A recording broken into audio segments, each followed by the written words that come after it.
pastāstīsim par kādu akciju, par kuru jau mēs minējām iepriekšējās nedēļās, un es otrdien ciemojos Siguldā pie pirmās pamatskolas skolēniem kopā ar Māri Olti. Mēs darījām labas lietas. Jā, sakopāt Lūrupes gravu, vai ne?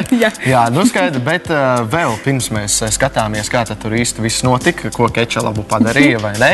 Vēl jāatgādina tas, ka arī DNB Nord rīko eseju konkursu, kurā var piedalīties 10., 11. un 12. klašu audzēkņi. Līdz pat 16. novembrim var iesniegt savu eseju.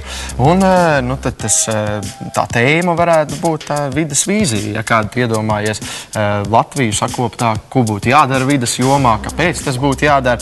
Un tad visu var izlasīt tādu konkrētāku informāciju www.izglābsim.lv. Tur visu par konkursu varat atrast, ja nu ir vēlme piedalīties. Jā, bet nu tad paskatāmies, kā man veicās Siguldā un ko mēs labu tur izdarījām.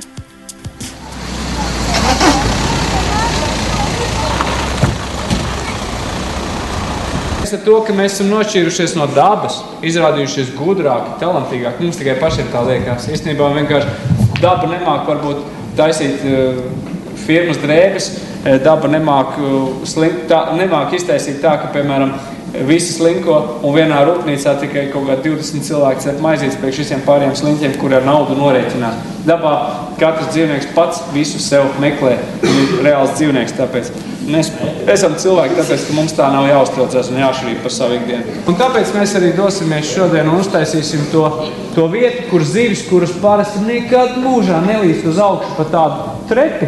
Mēs uztaisīsim tā, lai viņas tomēr tajā savā nārsta dulumā pārlien pāri un var iznārstot. Īsi!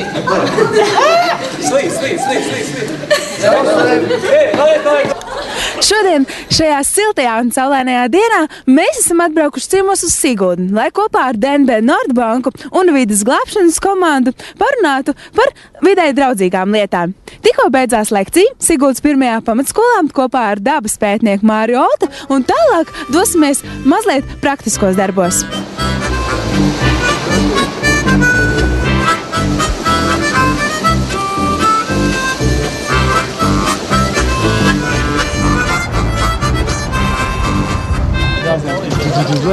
Un tad ir tas līkums. Ja mēs to centrālo to stāvu... Tur jāskatās uz vietas, tie akmeņi baigi. Man kaut kāda bombi un šitie te... Un man beigās, jā, vairāk. Beigās jau jāizjauc ir tas. Tas ir beigās, jā. Ne, jā, tas ir tad, kad lai ūdens gāžās un viss man lielais čeks, ko vilkt, saproties.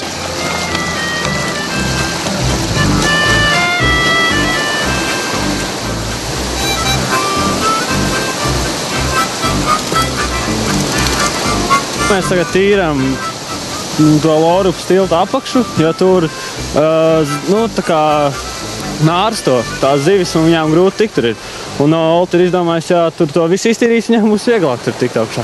Kā jums šeit jūs to vispār izdarīsiet? Jo diezgan smagi izskatās tie, kā tur iet. Īstenībā izdarīsim gan daudz jau cilvēku, jo nebija domājuši, ka tik daudz būs, cik saprot, bet tomēr ļoti daudz, tikai no pirmās pamatskolas jau 16 cilvēku pieteicās. Kāpēc tu pieteicies? Es gribējās palīdzēt, tāpēc jau Olti arī un dzirdēju tādu iespēju gribējās palīdzēt.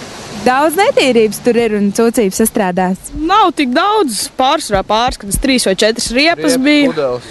Pudeles, visādas lauskas, stīkla maisi, plēves un tā.